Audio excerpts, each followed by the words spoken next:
Bismillahirrahmanirrahim.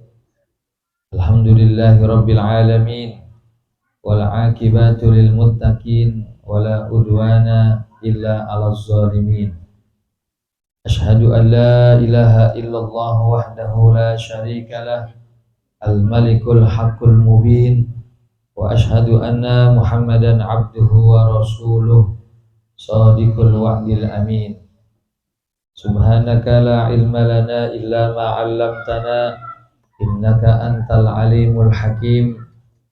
Subuhun qudusun rabbuna wa rabbul malaikati war ruh.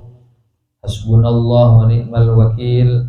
Fanqalabu bi ni'matin minallahi wa fadlin lam yamsashum su' wattaba'u ridwanallah wallahu zu fadlin azim. Allahumma aslih ummata Muhammadin sallallahu alaihi wasallam wa farrij an ummati Muhammadin sallallahu alaihi wasallam warham ummata Muhammadin sallallahu alaihi wasallam wanshur wahfaz wa ayyid nahdatal watani fil alamin bihaqqi Muhammadin sallallahu alaihi wasallam. Allahumma anfa'na bima 'allamtana wa 'allimna ma yanfa'una rabbi zidna ilma. Amin ya rabbal alamin. Hadratil mukarramin wal mukarramat, yang kami muliakan, yang kami cintai, bapak-bapak, ibu-ibu, saudara-saudari, santriwan dan santriwati jamaah pengajian 2 pekanan malam Rabu Rubat Zain Al-Qulub, yang insyaallah kita berdoa tidak satupun yang hadir pada kesempatan malam hari ini, hari-hari terakhir di bulan Muharram, mudah-mudahan langkah-langkah kita dari kediaman kita, dari rumah kita ke tempat ini menjadi wasilah diampuninya dosa-dosa kita semua. Amin.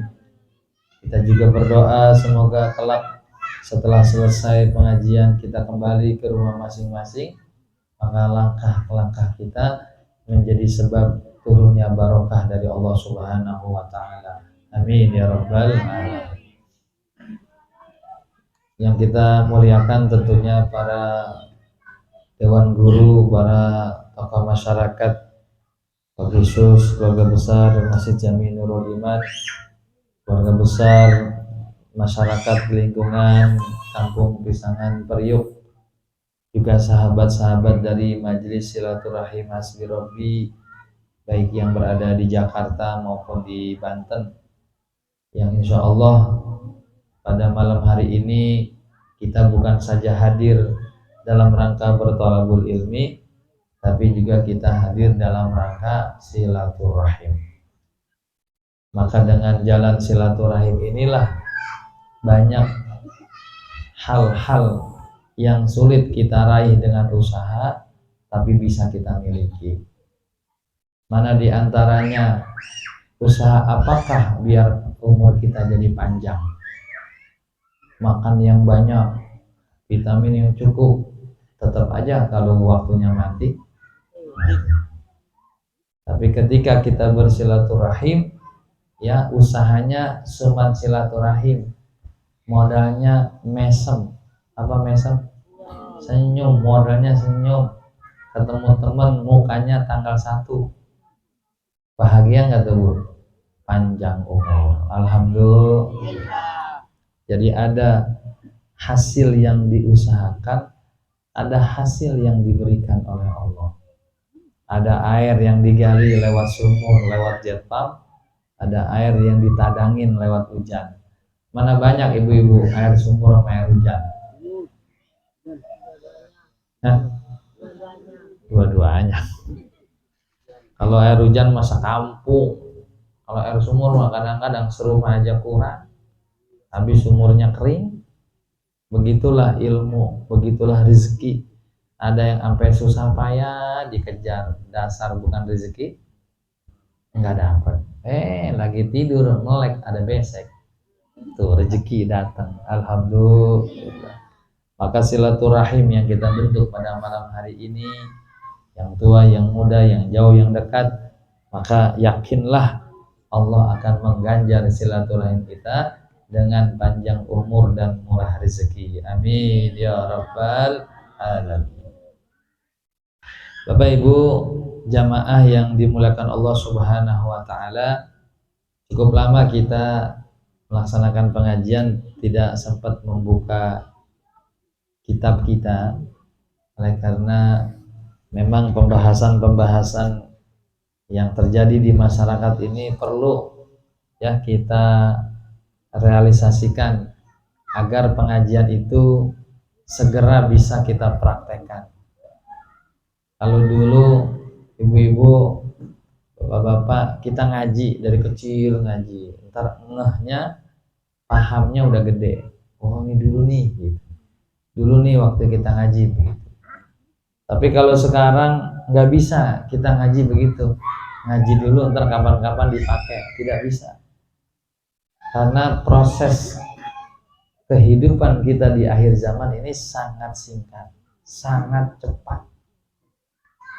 Kalau bahasanya kita menunda-nunda mengamalkan ilmu, nanti terburu datang akhir kehidupan kita. Na'udzubillahi min dzalik. Makanya sekarang kagak ada tuh istilahnya kemudaan. Dulu zaman kita masih kecil, zaman dulu ya, orang itu yang namanya SD kelas 1 masih dianggap kecil.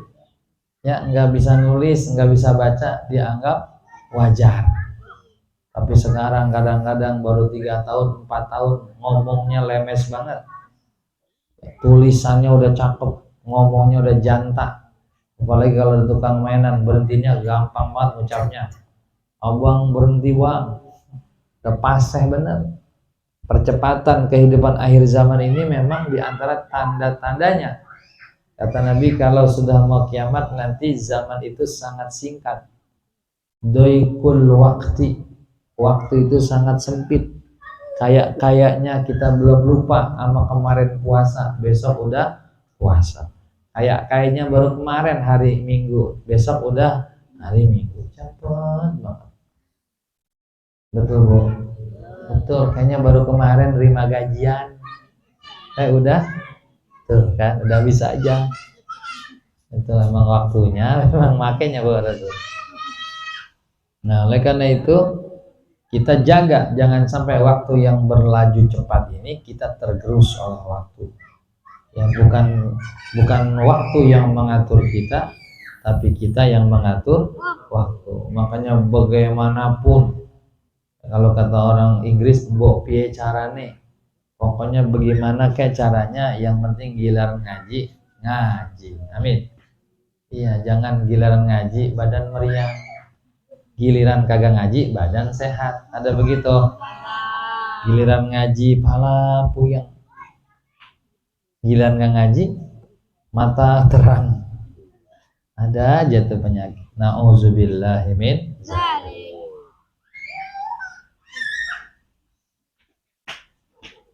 Baik. Bapak Ibu yang dirahmati Allah Subhanahu wa taala, salah satu fitnah yang tidak bisa kita hindari ya, yang memang ini udah bagian ya, yaitu bahwa umat Islam ini memang banyak, orangnya banyak. Tapi ada yang tidak bisa kita hindari, saking banyaknya umat Islam ini ada perbedaan pendapat. Ya, ini nggak bisa kita hindari. Jangankan bicara umat Islam yang banyak, bicara satu keluarga, emaknya sama, bapaknya sama, bisa nggak tuh adik abang beda pendapat? Bisa. Padahal satu keluarga, emaknya sama, bapaknya sama. Apalagi ibu mau bapak, suami istri, beda bapak, beda emak, wajar main cakar-cakaran. Tapi jangan lama-lama, ya, jangan lama-lama. Makanya kalau kita mau pernikahan nih, buat bapak-bapak yang punya anak mau kawinan, pesan baik yang laki maupun yang perempuan nih kalau mau kawin, pertama gunting kuku. Apa? Gunting kuku. Supaya ntar kalau nyakar nggak sakit maksudnya begitu. Gue mau ketawa, dibilanginnya bener. Ya. Bismillahirrahmanirrahim. Wa'lam, ketahuilah, annahu kama tafarraqa ahlul kitabi, bahwasanya sebagaimana dulu ahli-ahli kitab pada berbeda, pada bercerai-berai, wakhtalafu fi dinihim, dan mereka juga berbeda pendapat dalam urusan mereka. Jadi bapak-bapak, ibu-ibu, kalau sekarang Ustaz saya bingung ngaji, yang ono katanya begini, yang ini katanya begini, emang kita nggak bisa menghindari, itu mah nggak bisa. Ya, makanya di dalam menuntut ilmu ada bagian yang sangat pribadi dan ada bagian yang bersama-sama. Jadi kalau ibu nih sama bapak-bapak punya guru, cinta banget, jangan di depan orang lain kita puji-puji guru kita, takutnya orang lain guru-gurunya beda. Jelas? Iya. Akhirnya nanti timbul namanya apa? Kultus. Sehingga ada yang mengatakan kalau nggak satu guru mah nggak enak. Jangan begitu.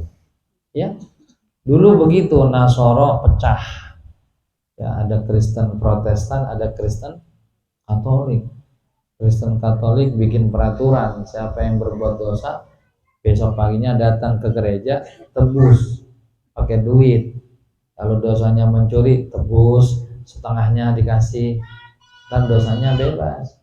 Akhirnya sebagian Kristen yang ortodok kesal, masa dosa bisa ditebus, lalu mereka protes, makanya disebut Kristen Protestan. Gitu, protes dia, enak aja begitu, gitu, pecah lagi. Yahudi juga begitu, pecah lagi. Dan yang bikin pecah itu bukan orang biasa, ahlul kitab. Apa? Ahlul kitab, orang-orang yang ngerti. Macam masyarakat mah mau pecah bagaimana? Orang ngaji juga jarang, ya kan? Apanya mau pecah? Nah, makanya ini juga begitu.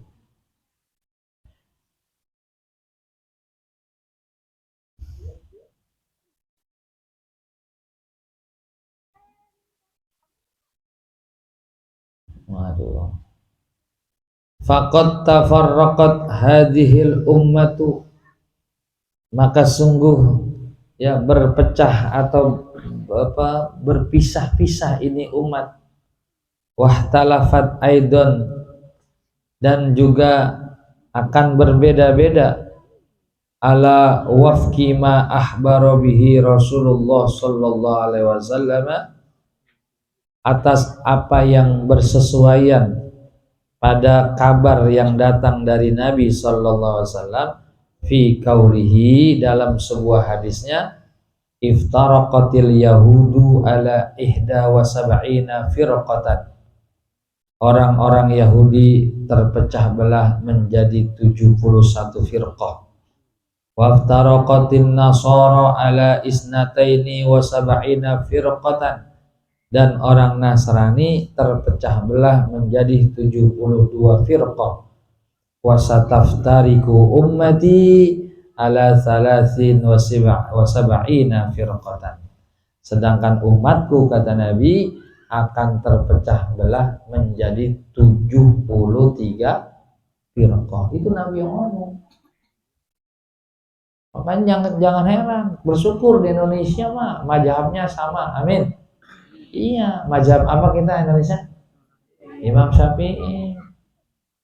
Bersyukur kita tuh. Kalau yang lain-lain mah kita nanti ngeri ya. Nah, kalau sholatnya begitu, nah itu repot lagi aja.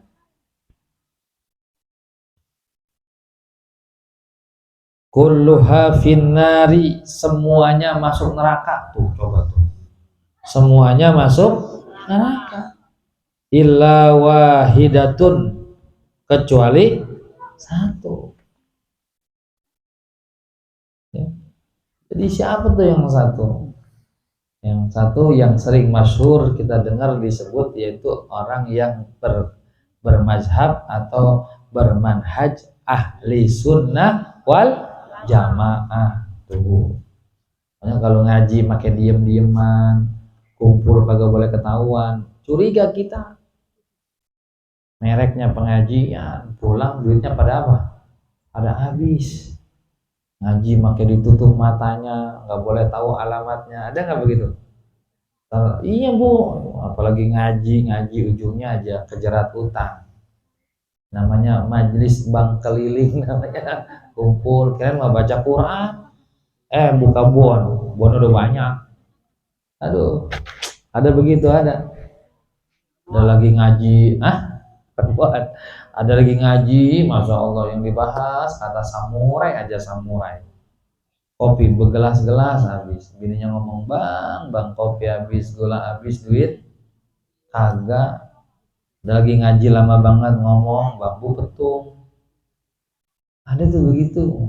Kan perkumpulan la faidata, yang tidak ada faidah. Alhamdulillah kalau kita di kampung secara keakidahan kita kompak. Wa qad iftaraqat hadhil ummatu ala hadzal adadi min zamanin qadimin, dan sungguh terpecah ini umat di atas bilangan yang tadi itu 73 dari zaman dulu.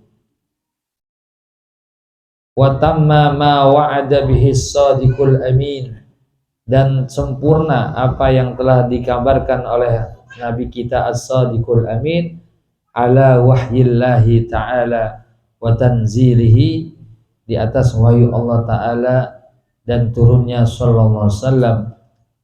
Walamma su'ila alaihi salamu anil firqatin najiyati man hiya, dan tatkala ditanya Nabi sallallahu alaihi wasallam daripada kelompok yang selamat siapa dia, qala allati takunu ala misli ma ana alaihi wa ashabi.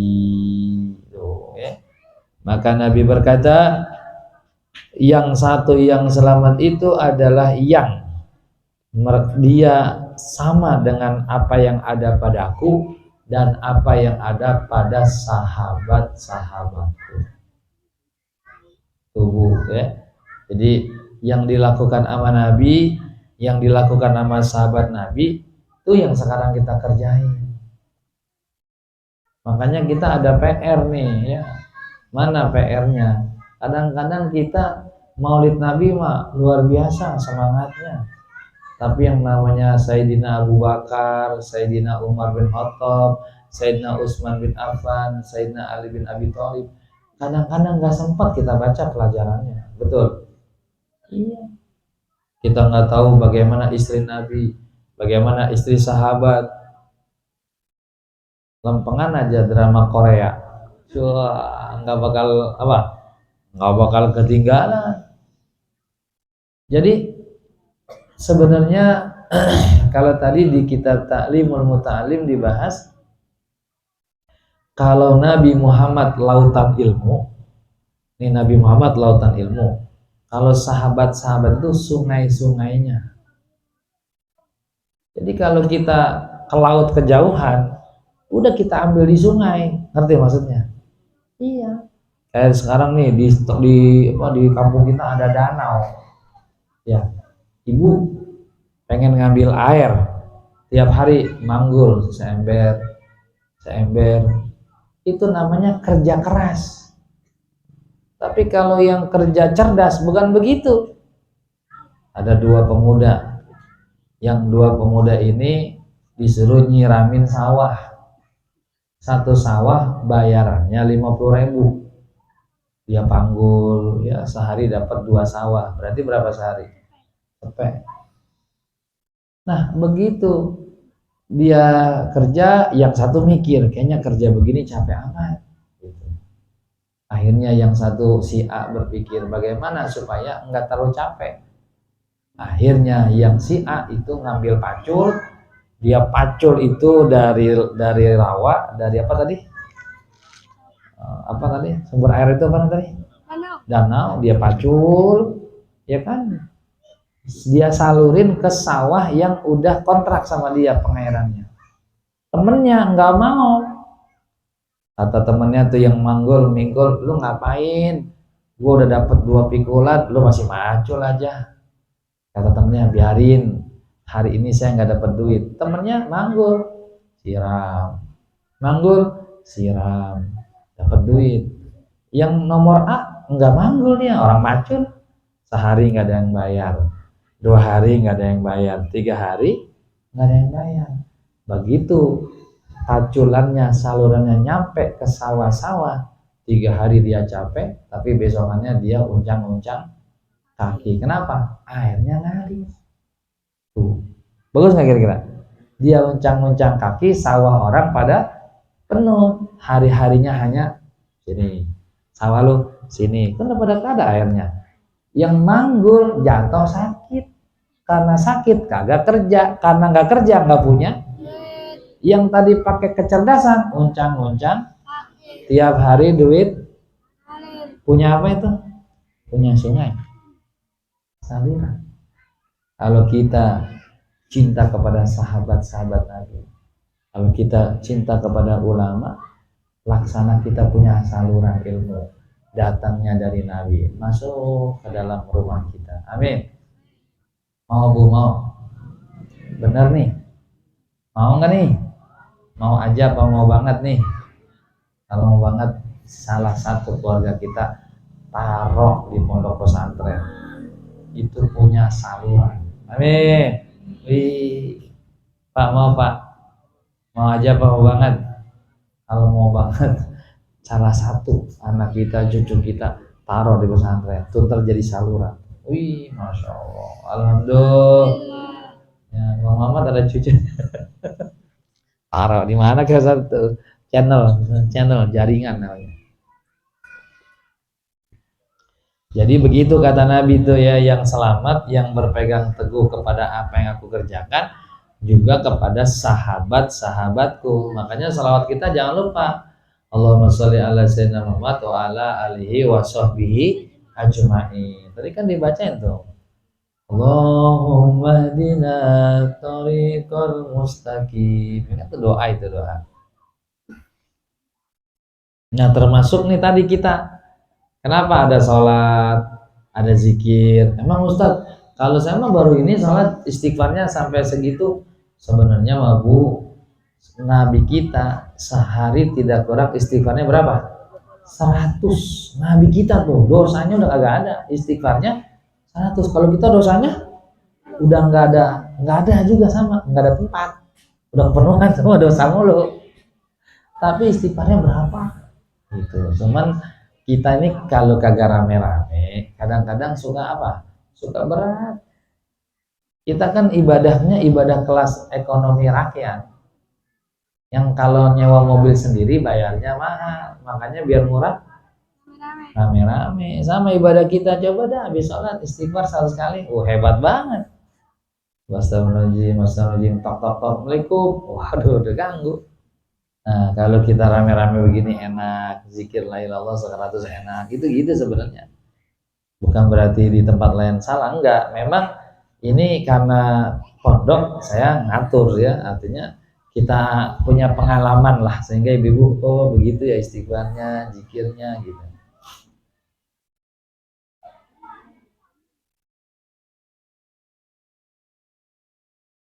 Wa amara alaihi salamu, dan Nabi SAW memerintahkan indal ikhtilafi, kalau tiba-tiba kita berjumpa kepada perbedaan pendapat, biluzumis sawadil azam wa huwal jumhurul aksaru minal muslimina. Ya.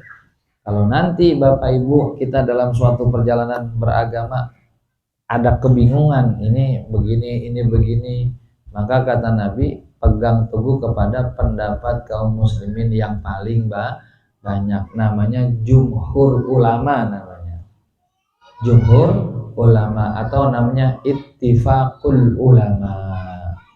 Makanya ada yang namanya sumber hukum dalam Islam. Yang pertama namanya Al-Quran, yang kedua namanya hadis. Kalau di Al-Quran ada, selesai urusan. Kalau di Al-Quran nggak ada, cari hadis. Ada nggak nih masalah ini hadisnya? Oh, hadisnya nggak ada. Maka cari namanya ijma'. Ijma' itu kesepakatan ulama. Ya, kayak dulu ada yang namanya bayi tabung. Pernah dengar nggak Bu bayi tabung? bayi tabung, bagaimana proses ya daripada pembuahan telurnya itu dengan sel spermanya itu dilakukan di sebuah tabung supaya dia terjadi, baru dimasukin ke perut istrinya ke rahim. Dan dulu ada pertanyaan, kalau bisa begitu boleh nggak spermanya